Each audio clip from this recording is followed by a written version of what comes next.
پوری آیت ہے، اللہ تعالیٰ فرماتا ہے زنا جس نے کیا، زنا کیا ہے؟ غیر قانونی کام کیا تم نے، شادی نہیں کیا تھا ایک مرد اور ایک عورت، ان دونوں نے جسمانی تعلق قائم کیا، تو اللہ فرماتا ہے اگر یہ غیر شادی شدہ ہے، غیر شادی شدہ مطلب مرد بھی شادی شدہ نہیں تھا، عورت بھی شادی شدہ نہیں تھی، ان کی شادی کی بات نہیں ہو رہی، یہ پرسنل ان کے اپنے اپنے گھروں میں شادی شدہ اگر نہیں ہے تو ان کو 100 کوڑے مارو۔ کوڑا جو ہے نا وہ بیلٹ نہیں ہوتا ہے صرف، یا کوئی رسی کا نام نہیں، وہ چمڑے کا بیلٹ ہوا کرتا بڑا، ایک بار آج لگ جائے تو چمڑی ساتھ میں لگ کے آ جائے، 100 کوڑوں پر تو آدمی کی موت بھی ہو سکتی، بلکہ قریب موت کی ہو جاتا۔ اور اگر شادی شدہ ہے تو کہا گیا کہ پتھروں سے اس کو ہلاک کر دیا جائے گا، سنسار۔ اس کو لوگ مذاق میں لیتے ہیں، آج وہ لوگ یہ کہتے ہیں اتنا خطرناک کہ کسی کو مار دیا جائے گا۔ ہم نے ان سے پوچھا جن کی بیٹیوں کا ریپ ہوا ہے، ان سے پوچھو معلوم کرو، تو وہ کہتے ہیں نہیں، جو ریپسٹ ہے وہ اگر ہمارے ہاتھ میں آ جائے تو اس کو جلا دیں، اس کو کاٹ دیں، اس کو مار دیں گے ہم۔ یہی فرق ہے تمہارے میں، اسلام ہر بیٹی کو اپنی بیٹی کی عزت دیتا ہے، ریپسٹ کو یہ جو دردناک سزا دی گئی زانی کو، قرآن کی ترتیب سنیے، صرف اتنا ہی نہیں ہے کہ ان کو رجم کیا جائے گا یا کوڑے مارے جائیں گے، بلکہ اللہ تعالیٰ فرماتا ہے وَلَا تَأْخُذْكُمْ بِمَا رَأْفَةٌ فِي دِينِ اللَّهِ، ان دونوں کے بارے میں اللہ کے دین میں کے معاملات میں ذرا برابر بھی نرمی مت کرنا، اللہ کا حکم ہے یہ۔ اور پھر اس کے آگے تیسرا حکم یہ ہے وَلْيَشْهَدْ عَذَابَهُمَا طَائِفَةٌ مِّنَ الْمُؤْمِنِينَ، ایسا نہیں کہ تنہائی میں کہیں کسی روم میں لے جا کر کے مار دو ان دونوں کو، اللہ فرما رہا ہے ان کی سزا پر سارے مومنوں کو جمع کرو، سب کے سامنے سزا ہوگی۔ یہ سزا اتنی دردناک ہوتی ہے میرے عزیزو کہ انسان سوچنے سے بھی کانپنے لگ جاتا ہے۔ یہی تو وجہ تھی کہ اسلام نے جڑ پر پابندی لگائی۔ اب میں آپ کو بتاتا ہوں یہ بڑا گناہ ہے، بڑی سزا ہے، وہاں تک پہنچے ہی کیوں، ہم سزا دیں ہی کیوں اتنی بڑی، اور یہ آدمی وہاں تک جائے ہی کیوں، زنا ہوتا ہی کیوں ہے، زنا تک پہنچتا ہی کیوں ہے؟ اس کے لیے اب میں اسلام کی خصوصیت بتاتا ہوں۔ سوال یہی تھا نا کہ اسلام کو ہی کیوں فالو کریں، سوال یہی ہے نا اسلام کی پیروی کیوں کریں۔ اب سنو، تم تو اب زنا کے بعد ہو سکتا ہے قانون لگاؤ گے، ریپسٹ کے لیے یہ ہے 10 سال کی سزا، 18 سال کی سزا، کسی کے ہاں 14 سال کی سزا، نابالغ بچی کے ساتھ ہو جائے تو اس کو عمر قید کی سزا۔ سزاؤں کا نفاذ یہ تو بعد میں ہوگا، اور تم تو یہ پہلے سے سوچ رہے ہو یہ کر کے آئے گا تب یہ سزا ہوگی۔ اسلام کیا کہتا ہے وَقُلْ لِلْمُؤْمِنِينَ يَغُضُّوا مِنْ أَبْصَارِهِمْ، اے محبوب اپنے غلاموں سے فرما دیں اپنی نگاہیں نیچی رکھیں، زنا تک جاتے ہی کیوں؟ وَلَا تَقْرَبُوا الزِّنَا إِنَّهُ كَانَ فَاحِشًا، اللہ فرماتا ہے زنا کے قریب بھی مت جاؤ، وہ بہت بڑی بے حیائی۔ اور رب تعالیٰ نے صرف مومن مردوں سے نہیں فرمایا وَقُلْ لِلْمُؤْمِنَاتِ يَغْضُضْنَ مِنْ أَبْصَارِهِنَّ وَيَحْفَظْنَ فُرُوجَهُنَّ، اور اے محبوب مومنہ عورتوں سے بھی کہہ دیں وہ اپنی آنکھیں نیچی رکھیں، اپنی شرمگاہوں کی حفاظت کریں۔ وَلَا يُبْدِينَ زِينَتَهُنَّ، اے محبوب ان سے کہہ دیں اپنی مومنہ عورتوں سے، امتیوں سے، کہ وہ اپنی زینت کا اظہار نہ کریں۔ یہ قرآن کا حکم ہے، عورت اپنی زینت کا اظہار کس کے پاس کر سکتی؟ الا لبعولتہن، اپنے شوہروں کے پاس، او آبائہن، اپنے باپ کے پاس۔ یہ جن لوگوں کا ذکر آیا ہے قرآن میں ان کے سامنے، اپنے بیٹوں کے سامنے، اپنے بھانجوں کے سامنے، اپنے بھتیجوں کے سامنے، بس ان کے علاوہ کسی کے سامنے عورت اپنی زینت کا اظہار نہ کرے۔ اب مجھے بتاؤ اسلام نے کہاں روک لگائی ہے؟ جو جہاں سے شروعات ہوتی، النظرۃ سہم من سہام الشیطان۔ اے نوجوانوں توجہ سے سن لو، میرے آقا صلی اللہ علیہ وسلم نے فرمایا نظر جو ہے شیطان کے تیروں میں سے ایک تیر ہے، نظر سے شروعات ہوتی ہے، نظریں 2-4 ہوئیں، اس کے بعد پھر جسم حرکت کیا، دل کے اندر وسوسے پیدا ہوئے اور اس گناہ کے ارتکاب کے لیے آدمی دوڑ پڑا، لیکن شروعات ان آنکھوں نے کی تھی اور قرآن نے وہیں پر پابندی لگائی تھی۔ یہ میرے دین کی خصوصیات ہے۔ تم پوچھتے ہو اسلام کو ہی فالو کیوں کرے؟ یہ جرائم کو، کرائم کو ایسے روکتا ہے جہاں سے اس کی شروعات ہوتی ہے، جہاں چشمہ پھوٹنے والا ہے وہیں پر بند باندھ دو، پانی بہ جانے کے بعد گٹر بند کرنے سے کچھ نہیں ہونا، جہاں سے سوتا پھوٹا ہے اسی کو روکنا ہے۔ اسلام وہاں پر بند باندھتا ہے، نظروں کو نیچی رکھو۔ چوری پھر بھی گھٹتی نہیں، آج چوری کا آپ یہ دیکھیں ریشو تو کم نہیں ہوا ہے، بڑھتا ہی جا رہا ہے۔ چوروں سے کیسے چھٹکارا حاصل کریں؟ اسلام نے اس کے لیے بھی حل بتایا۔ چور جو چوری کرتا ہے ضرورت کے تحت ہوتا ہے، شروع میں ایسا ہی ہوتا ہے کہ اس کو غربت چوری پر لے آتی ہے، اس کی ضرورت جو ہے چوری پر لے آتی، یا تو گھر میں کوئی چیز کی کمی. شروع کی بات، پیشہ اور چور کی بات الگ ہے. جس کا پیشہ بن گیا، عادت بن گئی، وہ بعد میں ہوتا ہے. لیکن سٹارٹنگ چور کیسے کرتا ہے؟ اس کی ضرورت اسے چوری پر لاتی. اسلام نے اس کے لیے سب سے پہلے سزا مقرر نہیں فرمائی، بلکہ پہلے سارے مسلمانوں پر زکوٰۃ کا نظام نافذ کیا. زکوٰۃ کا نظام ایسا نافذ کیا، امپلیمنٹ کیا ہے کہ تم میں سے ہر کوئی اپنے مال کا 2.5% نکالے. اگر صحیح معنوں میں مسلمانوں کا مال جس طرح بیت المال میں جمع ہوتا تھا، نکل جاتا، اور جو ضرورت مند ہوتا اس کے گھر پر یہ مال پہنچتا، تو چوری پر ہاتھ کاٹنے کی سزا ہے اسلام میں. ہاتھ کاٹنا بعد میں ہوتا، چوری کرنا بعد میں ہوتا، جب اس کی ضرورت پوری ہو رہی ہوتی تو چوری کا خیال بھی دل میں نہیں آتا. ابتدا یہاں سے. آج یہ طوائف کے اڈے جو چلنے لگ گئے، ان کو بھی باضابطہ لائسنس ملتا ہے. جسموں کو بیچنے والی عورتیں، بار میں کام کرنے والی عورتیں، کیا یہ انسان نہیں ہے؟ ان کے جسموں کے ساتھ ہر کوئی کھیلتا ہے اور ان کو اپنی بستر کی زینت بنا لیتا ہے آسانی سے. کیا یہ عورت نہیں ہے؟ عورت ہیں، یہ کسی کی بیٹی ہیں یا کسی کی بہن ہے. لیکن یہ بازار میں کیوں آئی؟ بازار میں ان کو کون لے کر کے آیا؟ ہو سکتا ہے کچھ مجبوراً یا ظلم و زبردستی کے ساتھ لائی گئی ہوں گی، لیکن موسٹلی اس میں غربت اور ضرورت نے ان کو وہاں تک پہنچایا، یا پھر شہوت نے وہاں تک پہنچایا. یہیں پر میں آج آپ کو بتاتا ہوں اسلام میں تعدد ازواج کا مسئلہ کیوں رکھا گیا، ایک سے زیادہ بیویاں کرنے کی اجازت کیوں دی گئی. اگر میں یہ بھی ریشو بتاؤں، پرسنٹیج بتاؤں، تو آپ جا کر کے مطالعہ کر کے دیکھ لینا. امریکہ میں آج کی تعداد میں مردوں سے 70 لاکھ عورتیں زیادہ ہیں. یو کے میں 40 لاکھ کے قریب مردوں سے عورتیں زیادہ ہیں. تعداد، کاؤنٹنگ کی بات کر رہا ہوں، مردم شماری. رشیا میں بھی تقریباً 50 سے 60 لاکھ کے قریب عورتیں زیادہ ہیں. موسٹلی پوری دنیا میں اگر عورتوں کی تعداد اور مردوں کی تعداد کو کاؤنٹ کیا جائے تو اس میں عورتوں کی تعداد کئی لاکھ گنا زیادہ ہے. یہ جو بھونکتے رہتے ہیں اسلام 4 بیویاں کرنے کی اجازت دیا، اب یہ سول کوڈ ان کو اسی لیے سب سے زیادہ وہ ہے. ہندوؤں کے لیے قانون بنا ہوا ہے یہاں پہ کہ وہ ایک سے زیادہ شادی نہیں کر سکتے. ہندو میرج ایکٹ کے اندر دوسری شادی کرنا ان کے لیے غیر قانونی ہے، اور مسلمانوں کے لیے مسلم میرج ایکٹ کے اندر ہے کہ وہ دوسری شادی کر سکتا ہے. ہمارے یہاں اجازت تھی. میرے عزیزو، یہ زور زبردستی نہیں. جب لا بن رہے تھے انڈیا کے، تب یہ دونوں کے دھرم کو سامنے رکھ کر کے ہی بنایا گیا تھا. ہندوؤں کے بھی بڑے بڑے لوگوں سے یہ پوچھا گیا تھا کہ تمہارے اندر یہ پروویژن ہونا چاہیے کہ دوسری کرنے کی. نہ نہ نہ نہ نہ، یہ تو پاپ ہے. تو ٹھیک ہے، پاپ ہے تو قانون بنا کر کے رکھا گیا کہ دوسری شادی اس میں نہیں ہونا چاہیے. مسلمانوں میں نہیں جائز ہے. 4 تک کی اجازت ہے، کھلا رکھا گیا، اوپن رکھا گیا.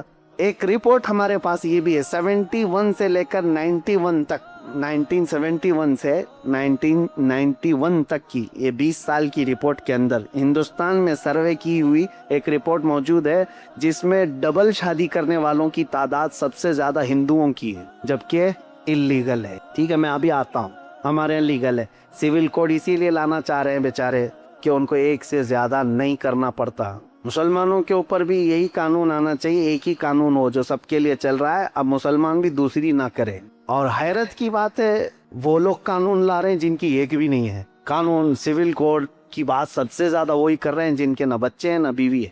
خیر، آج ہمارا ٹاپک نہیں ہے. اب یہ تعدد ازواج کا جو مسئلہ اسلام میں ہے، میں کیوں رکھ رہا ہوں؟ ایک سے زیادہ شادی. مجھے بتاؤ، سب سے زیادہ موت کی تعداد عورتوں سے بڑھ کر کے مردوں کی ہے. یہ ریئل فیکٹ جو بات ہے میں آپ کو بتا رہا ہوں، سائنٹیفک بات کر رہا ہوں. جو بچپن میں بیماریاں ہوتی ہیں بچوں کو، اس میں اکثر جو مر جاتے ہیں وہ لڑکے مرتے ہیں، لڑکیاں نہیں. ان کے اندر ڈیفنس کی طاقت ہے. اور جوانی کے بعد بھی جنگیں جو ہوتی ہیں اس میں لڑکیاں جنگ کرنے نہیں جاتی تھی، مرد ہی جاتے تھے. فوج میں، سپاہیوں میں لڑکے شامل ہوتے تھے، اور جنگوں میں سب سے زیادہ مردوں کی موت ہوتی تھی. تو بچتے کون ہیں گھروں میں؟ عورتیں بچتے. مردوں کی شرح اموات زیادہ ہے عورتوں سے. مرد مرتے بھی زیادہ ہیں، پیدا بھی کم ہو رہے ہیں، عورتوں کی تعداد زیادہ ہے. اب مجھے بتاؤ، صرف یو ایس اے میں اگر 70 لاکھ عورتیں زیادہ ہیں، ہر مرد وہاں شادی کر بھی لیا، پہلے تو کرتے نہیں، اگر ہر مرد کر بھی لیا تب بھی 70 لاکھ عورتیں بچتی ہیں. ان میں سے 1/3 جو مردوں کی تعداد ہے، جس کی تعداد تقریباً 2.5 کروڑ ہوتی ہے، وہ لوگ ہومو سیکسول ہیں. یو ایس اے کی بات کر رہا ہوں. تو شادی کرنا ہی نہیں چاہتے. تو اب جو عورتیں بچ جاتی ہیں، مجھے یہ بتاؤ، ان عورتوں کو زندگی گزارنے کے لیے کسی مرد کا سہارا اگر نہیں ملتا ہے تو کیا وہ بازار میں نہیں آئیں گی؟ کیا وہ اپنے خواہشات کی تکمیل کے لیے یہ راستہ نہیں ڈھونڈیں گی؟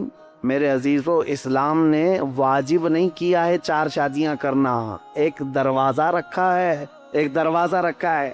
کیا واجب ہے دوسری شادی کرنا؟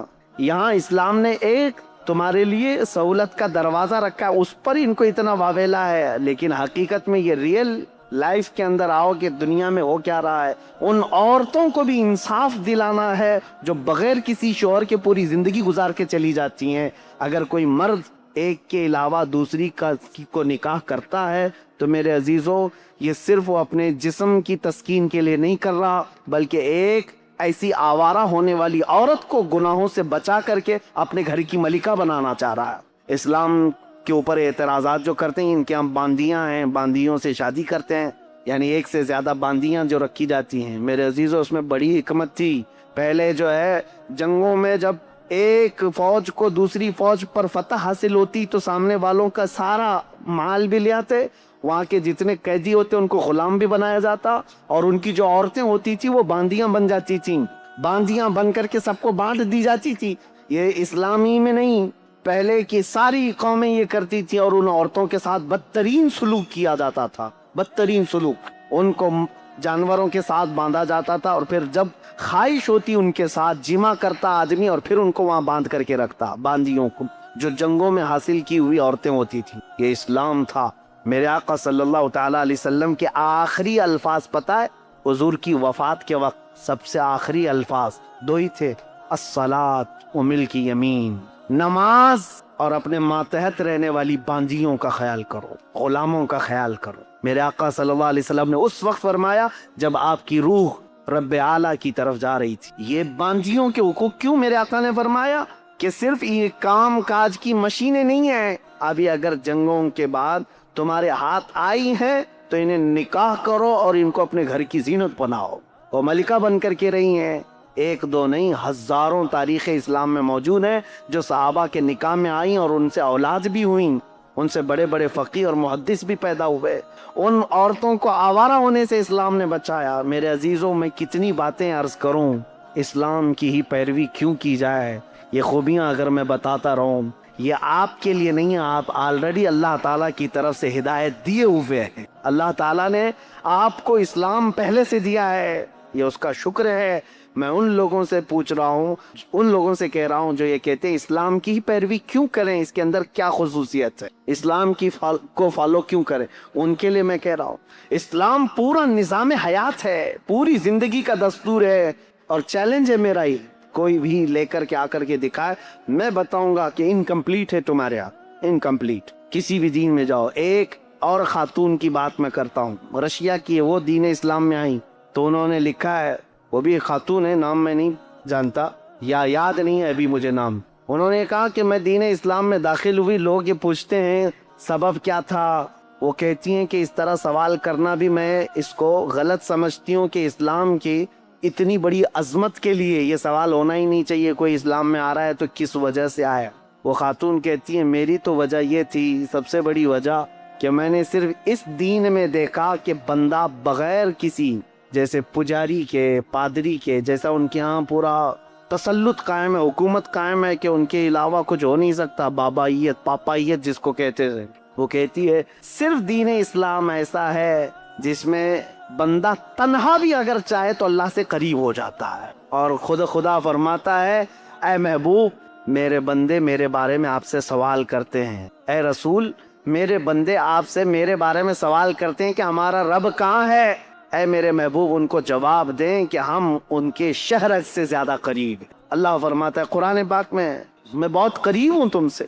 وہ خاتون کہتی ہے مجھے یہ فلسفہ اتنا اچھا لگا کہ بندہ یہاں پر آزاد ہے، جو جس طرح دوڑنا چاہے اپنے رب کے حضور ہو جا سکتا ہے۔ عیسائیت میں نہیں ہے، بہت ساری جگہوں پر ایسا ہے کہ پوجا بھی تم خود سے نہیں کر سکتے جب تک پجاری نہ آ جائے، پنڈت نہ آ جائے، ان کے بغیر اگر کیا تو پاپ کیا تم نے۔ اور عیسائیوں کے ہاں ایسا ہے کہ پاپ جو پادری ہے، پاپ ہے، ان کے بھی لیول ہیں الگ الگ، وہ تمہیں عبادت کروائیں گے اور خدا کے قریب پہنچائیں گے۔ بلکہ پکا عیسائی بننے کے لیے بھی ایک طریقہ ہوتا ہے، ایک حوض ہوتا ہے، پیلے رنگ کا اس میں پانی ڈالا جاتا ہے اور بچے کو ڈبا کر کے اٹھایا جاتا ہے اور پھر کہا جاتا ہے اب پکا ہو گیا کرسپ. پانی میں ڈبا کر کے اٹھا دیا گیا تو ہو گیا پکا ہو گیا. افریقہ میں ہیں کالے لوگ, گرم سلاخیں لیتے ہیں, آگ میں تپاتے ہیں اور چہرے پر یہاں چار نشان لگاتے ہیں اور کہتے ہیں اب ہمارے دین میں پکا ہو گیا. اور قرآن کہتا ہے صبغۃ اللہ ومن احسن من اللہ, صبغہ اللہ کا رنگ سب سے بہترین رنگ ہے, اس سے بہترین کوئی رنگ نہیں. پیلا پانی, لال پانی, ڈوب کر کے اٹھتے رہو. میرے عزیزو یہ دین میں نہیں ہے. دین اسلام صرف عقیدے سے مضبوط ہوتا ہے.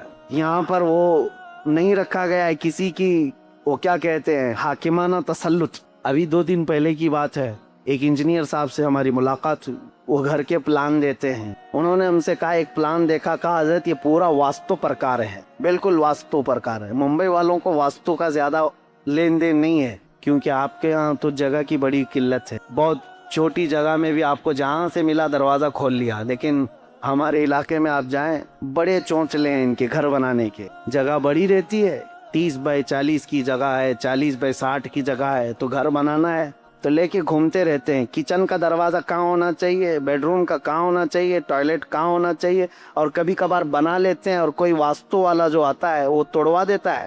یہاں پر بھی جن کے پاس زیادہ پیسے ہوں گے بلڈنگوں میں وہ کرتے ہوں گے.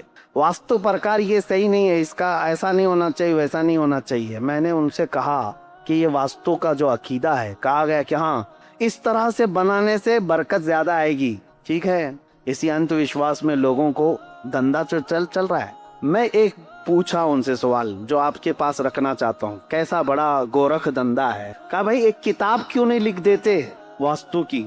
ہر جگہ جو نا یہ واستو کا جو ایکسپرٹ ہوتا ہے, پنڈت ہوتا ہے, اس کو بلانا ہی پڑتا ہے. ایک کتاب لکھ دو کہ یہ جگہ ہوگی تو ایسا بنا دیں گے, وہ جگہ ہوگی تو ایسے بنا دیں گے. وہ انجینئر صاحب ہنسنے لگے, کہا نہیں, ہر آدمی کا واستو الگ الگ ہوتا ہے. کیوں ہر ایک سے پیسہ لینا, ایک کتاب لکھ دیے تو ہو گیا ختم, پھر کون آئے گا ہمارے پاس واسطو پوچھنے کے لیے. یہ سب چیزیں میرے عزیزو دین اسلام میں نہیں ہیں. ہمارا عقیدہ یہ ہے کہ اگر تمہیں اللہ کی ذات پر یقین و توکل ہے تو سنو, دروازہ تم شمال میں بناؤ, جنوب میں بناؤ, مشرق میں بناؤ, مغرب میں بناؤ, کہیں پر بھی بناؤ, بلکہ تمہارے گھر کے 70 دروازے بنا کر کے رکھ لو, کھڑکیاں ہر جگہ کھول لو. اگر میرا مولا نہ چاہے رزق کا ایک دانہ بھی تمہارے گھر کے اندر نہیں آ سکتا. ما یفتح اللہ للناس من رحمت فلا ممسک لہ وما یمسک فلا مرسل لہ, سورہ فاطر کی آیت ہے. اور پھر اللہ کی ذات پر توکل ہے, اور تم اگر کسی گھر کے اندر 70 دروازوں سے اندر بند ہو کر کے بھی بیٹھو, میرا مولا پہنچانا چاہے تو رزق وہاں پر بھی پہنچائے گا. یہ عقیدہ ایمان ہے, یہ عقیدہ اسلام ہے. یہ مت سوچو کہ ادھر دروازہ ہوگا تو یہاں سے جلدی رزق آئے گا, ادھر دروازہ ہوگا تو یہاں سے جلدی رزق آئے گا. عزیزان گرامی وقار, ہمارے یہاں ایسا نہیں ہے. ورنہ ہم تو جو ہے 12 فلور کی 14 فلور کی مسجد بناتے اور چھت پہ جا کے نماز پڑھتے, جلدی سے اوپر چلی جائے. ہمارا یہ عقیدہ نہیں ہے.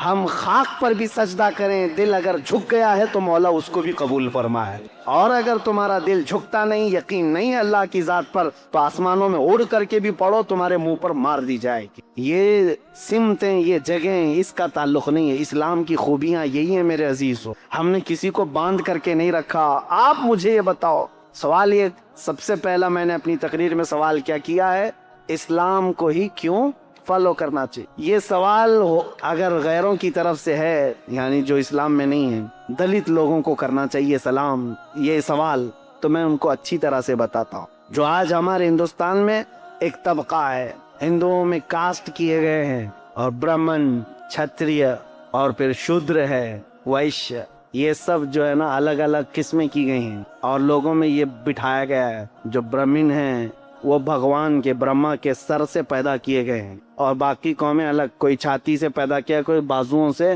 اور جو شودر ہے دلت ہیں وہ پیروں سے پیدا کیے گئے ہیں. منوسمرتی میں تو صاف یہ لکھا ہوا ہے کہ اگر کسی برہمن نے گیتا کے شلوک کسی دلت آدمی کو سکھا دیا تو وہ اس کے ساتھ دوزخ میں جل جائے گا. جہاں پر بھی ہوگی ان کی نرک, وہاں وہ برہمن بھی جلے گا. دلت کو اگر سکھا بھی دیا ایک شلوک, کس کا, گیتا کا, کیونکہ چنڈال اس کو کہتے ہیں. یہ بار بار ہم سے کہتے ہیں, قرآن کہتا ہے انما المشرکون نجس, قرآن میں کہا گیا مشرک نجس ہیں. منوسمرتی اٹھا کر کے دیکھو گے تو آپ کو پتہ چلے گا جگہ جگہ دلت لوگوں کو چنڈال ہی کہا گیا.